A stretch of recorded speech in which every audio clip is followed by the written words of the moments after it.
From your local election headquarters, here's Fred Childers with This Week in Louisiana Politics.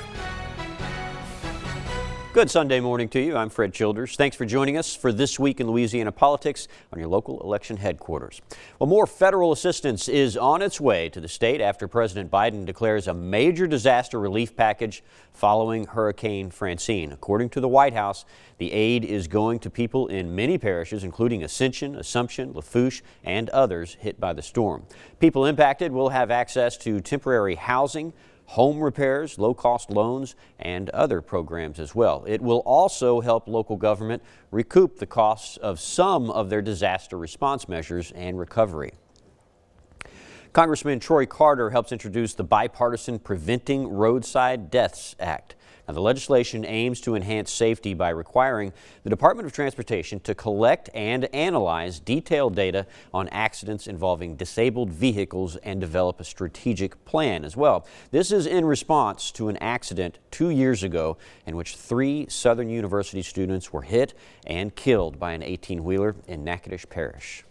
And the other part, hopefully, will be that we will be able to collect data that will give us ideas on ways to make it safer. Some of it may be additional lighting. Some of it may be additional signage. Some of it may be a combination of flashing lights and signage. Studies show that accidents involving disabled roadside vehicles are often underreported and likely kill or injure more than 15,000 people in America annually. Congressman Garrett Graves found success in getting enough signatures from House members to discharge from committee a bill he says is one of his last big fights in his term. His Social Security Fairness Act looks to do away with the government pension offset and windfall elimination provision. These two measures have been in place since the 70s, and Graves says it unfairly cuts retirees' benefits. Over 200 members signed on to get the bill advanced to the House floor, where it will get its first full vote. In New Orleans, the City Council has entered a debate about 2 drugs that can be used to induce an abortion. Starting October 1st, the state will start restricting access to drugs like mifepristone that are used in hemorrhaging cases and help treat miscarriages. The council has ordered the city health department to find out if there are any exceptions to the new law.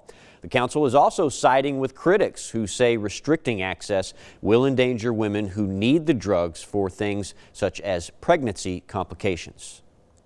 I'm very proud to partner with our health department to conduct this study to identify any potential challenges and to find solutions to these challenges and to collect data.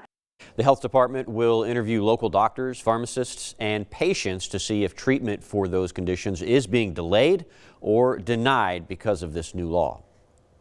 The New Orleans Sewage and Water Board is getting $17 million from the City Council to help resolve some of its power problems. The $34 million project is needed to fully automate the West Power Complex.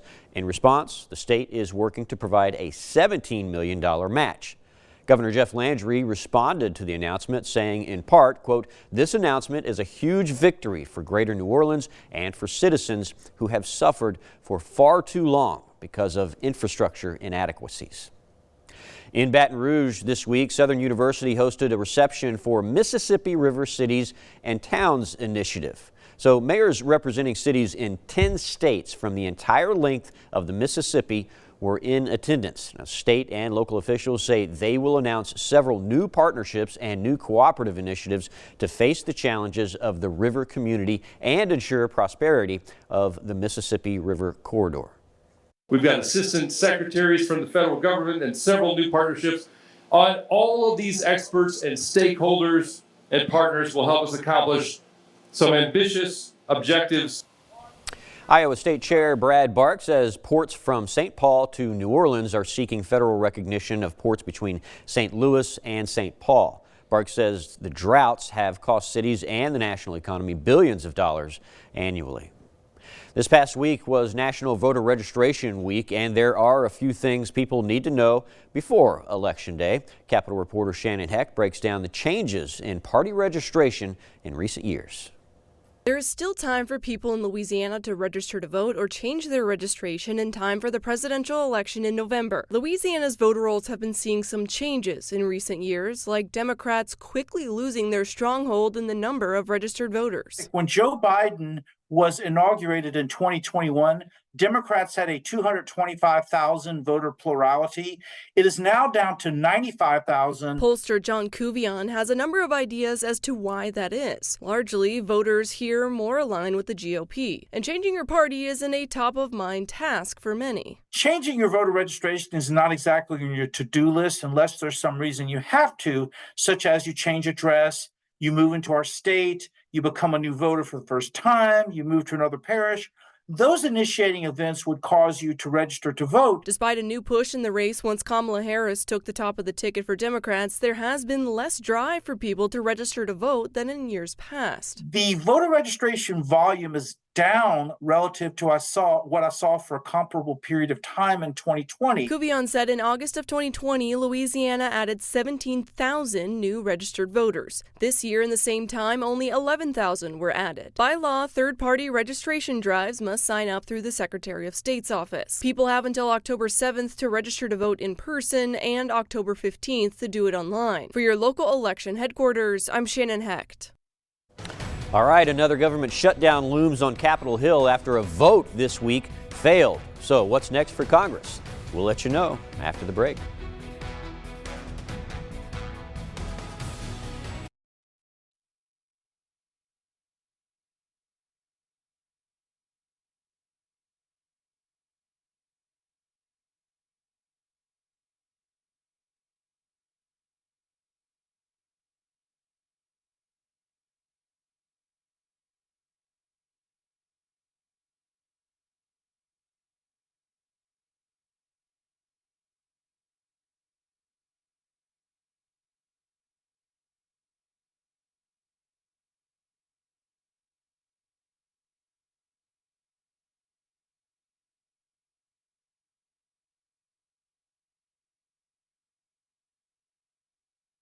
This is your local election headquarters.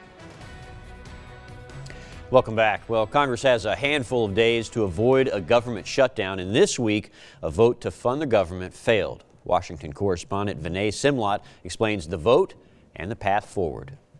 Congress has until September 30th to avoid a government shutdown. That would mean no tax refunds from the IRS, no paychecks for federal workers or the military, and national parks and museums may have to close. This is a 5-minute vote.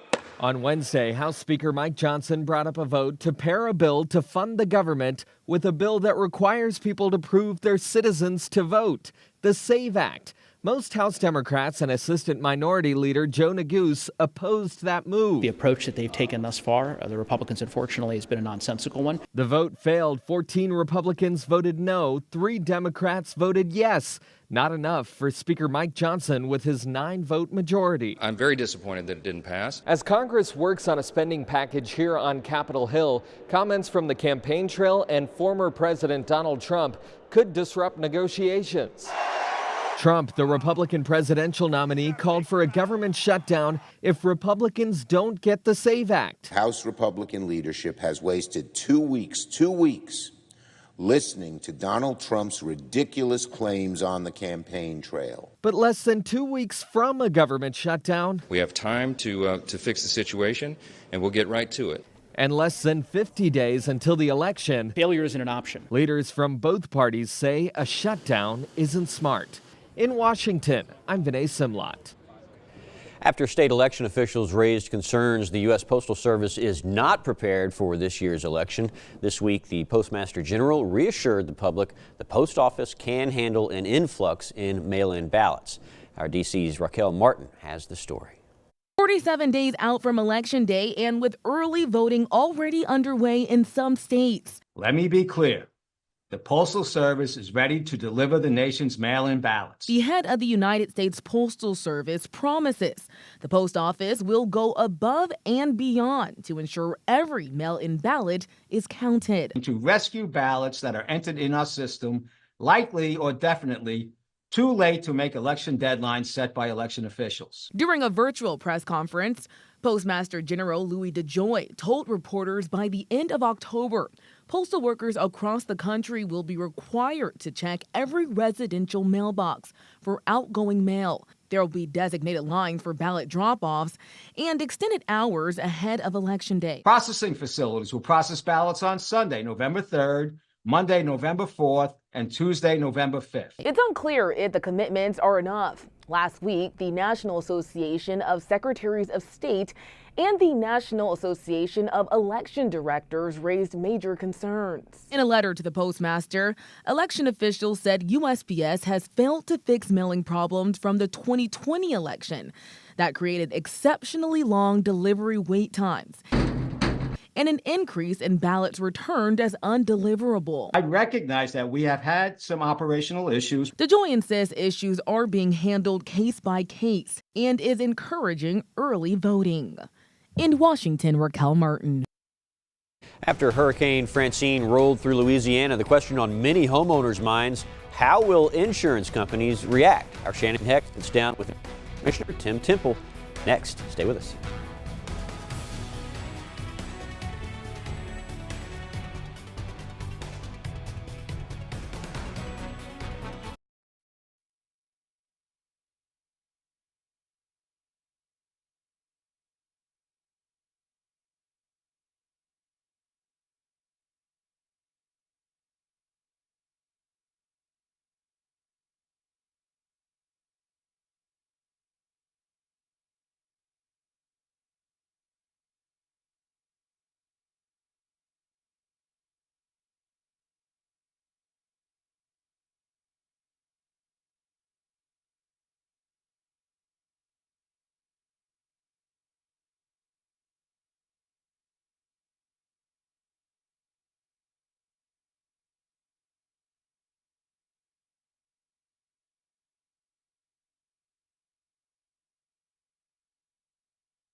This is your local election headquarters. Welcome back. I'm joined by Louisiana Insurance Commissioner Tim Temple. Thank you so much for coming on right after a hurricane. Glad to be here, Shannon. I'm sure you're very busy, and a lot of people have a lot of questions about what this storm damage is going to mean, right? They do, and I appreciate the opportunity to come on and try and answer some of those questions. So I'm sure on a lot of people's minds, especially on the southern part of the state that was hit by Francine, you know, from what you can see so far, how or at all if this is going to impact our insurance rates? Yeah, look, this is turning into be more of a water event than a wind event, and most flood coverage is provided by the NFIP in Louisiana. There are some private flood, but it's mostly the federal program. So, look, I can tell you this it's referred to as a minimal impact to the reinsurance industry. I think that the primary insurance companies are going to be able to manage this event. Fortunately, it was not as bad as it could have been, but it's certainly bad enough if you receive damage. So, you know, we're thankful that it wasn't, you know, more severe, but we certainly are trying and will work with those that had claims to you know, walk with them through the claims process and help them get back on their feet. And in my coverage after the storm, I met with folks who said that they were still waiting for funds, whether it's through insurance or the Restore program from Ida 3 years ago. And now they're really nervous about what it means to add these extra Francine claims on top of that. How would you suggest people manage that if they're still dealing with the past storm? Right. Well, look, if someone is still dealing with their insurance company from Ida, they're in litigation at this point. I don't think that there would be, I can't imagine there's very many scenarios where people are still dealing one-on-one with the, you know, with their insurance company, first party. So those are separate. Look, and if they received damage from this one, again, if it's outside the deductible, then, you know, you certainly want to file a claim and start that claims process. And I can tell you that there are some of the larger insurance companies already have claim centers stood up. I've visited some here in the eastern side of Baton Rouge, as well as down in Thibodaux and Houma this weekend. And so they're out there, they're available. You can go, you can ask questions, they can pull up your policies, walk you through the claims process. And again, I would encourage people, if they've seen damage, document it and file a claim. And with our repeated storms, it added to part of the issue of insurance companies closing shop here in Louisiana. In your discussions with the companies, I know Francine wasn't as intense as Ida, but are they feeling pretty okay that they're going to be able to keep open here in Louisiana? Yeah, look, I haven't had any conversations with companies that said that they're having a second guess. I don't anticipate any companies going insolvent from this storm. And I get asked this question a lot. What about the companies that have indicated to me that they were interested in Louisiana due to the property reform we passed this last session? And look, if this is the type of storm that scares a company away, then they weren't going to be here when we actually needed them. It's probably not a company we wanted to come in. We need companies that are committed to providing a product and supporting claims when they happen. I mean, that's the business of insurance companies, is to pay claims when you have them. So if a Francine level event would scare anybody off or give them pause or hesitation, then they weren't sincere to come and do business here. But I'll tell you, I think that Francine has highlighted the resiliency of the Louisiana homeowners marketplace. As you and all your viewers know, we have hundreds of thousands of new roofs after Laura, Delta, Zeta, and Ida. And when we went and we were touring damage down in Lafourche and Terrebonne Parish last Thursday, one of the things I noticed right away was there was not a lot of debris from roofs. And you can clearly tell the new roofs from the old roofs. And there are far fewer older roofs now remaining. And the new roofs held up. I think it demonstrates that Louisiana is a solid property market for companies that want to come and invest in Louisiana and do business. We're a good risk. And Louisiana has been investing in those fortified roofs. And so compared to other roofs maybe in the neighborhoods that you saw, how did those ones stand up? Yeah, and we've had eyes on the fortified roofs as well, and they stood up as advertised, as designed to do. And I can tell you, we're about to, I think tomorrow, we're starting a new round of fortified roof program, the grant application, and that's going to be a 3-day period. It opens, I believe, at 8 a.m. tomorrow morning and will close on Friday at 5 p.m. So people, the previous programs, it was a first come, first serve, and from what I was told, I mean, all the applications went out like within the first 2 or 3, 4 minutes. So I wanted to give people more time. Not everybody has the ability to sit at their computer at 12 noon and, ready to log on. It's like buying concert tickets or something. I wanted to give people that are in the impacted zones the ability to take their time, get on the application, and then we're going to do an electronic drawing. So it's not first come, first serve. And we'll do 300 this round. If it works smoothly, and we think it will, then we're going to do another round soon after and try and get as many grant applications out as possible so we can get as many fortified roofs in Louisiana as we can. What are other common questions that people have for you right now at this stage in recovery that you would maybe want to get a little bit more information out? Yeah, look, one of the things that we're seeing a lot of flood claims. So, and again, most of the policies in Louisiana are through the NFIP, the National Flood Insurance Program. File your claim there, document your damage, take videos, take photos. You can't take too many. Take as many as possible. If you repair or start to, tear out, document all of that. Don't throw away anything before the adjuster is able to come out and start your claims process. And the other thing, Shannon, there's a lot of flooded vehicles as a result of this, and we know this was more of a water event than a wind event for a lot of communities. And so if you have a flooded vehicle and you have comprehensive coverage under your auto policy, that's where you would file a claim for your auto, your flooded auto, under your auto, not your homeowners. And I spoke to a lot of people who can't afford the national flood insurance in various communities, and so they're going to be going through their homeowners insurance. So how, especially folks I've seen that they flooded a second time after Ida, what does that really mean for folks who don't have flood insurance but they're reporting these flood claims? Right. If they don't have a flood policy, there's not coverage under your homeowners. So if they file a claim under the homeowners, it's going to be denied because there's not coverage there. So, and look, I know the risk rating 2.0 is in the top of everybody's mind. And I'll tell you this too. When we were down in Lafourche and Terrebonne Parish, and we actually toured and saw the levees. Those communities, they taxed themselves, they built those levees themselves, and they worked. And they need to get recognition from FEMA and from the NFIP on their rates, on their flood rates. It works. I think we were told after Hurricane Barry, 11,000 homes flooded in that area, in those parishes. After Hurricane Ida, 3 homes flooded. After Francine, 0 homes flooded. So the levees work, and those folks deserve to get flood credit for that. And we're certainly engaged in that, but this is a federal issue, and I know that the governor has noted that this is important to him to see that these communities get the credit, and certainly the legislative delegation has expressed that desire as well. Well, Tim, thank you so much for giving all that insight. I know there's still a long road of claims and insurance still ahead of us, so we'll be in touch as we learn more about all of that. We're here, and if your viewers have any questions, they can always go to www.ldi.la.gov. They can call us at 1-800-259-5300. And Shannon, last month we launched an app for Android and iPhone users, and you can go, it's LDI Connect. And you can get all the information, any bulletins that we were putting out, any advice or suggestions, everything that you can find on the website should be on that app, and I would encourage your viewers to download it. Great, thank you so much. Thank you. We'll be right back.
This is your local election headquarters. All right, looking ahead to the coming week, on Monday, Randall Gaines, the president of the Louisiana Democratic Party, will be speaking to the Baton Rouge Press Club about the upcoming election. On Wednesday and Thursday, the House Select Committee on Homeland Security will be reviewing topics related to the COVID-19 pandemic. Those meetings will be at the Capitol. Thursday, the State Bond Commission will meet at the Capitol. That'll happen at 10. Thank you so much for joining us for This Week in Louisiana Politics. I'm Fred Childers. Please stay informed, and I'll see you next Sunday right here on your local election headquarters.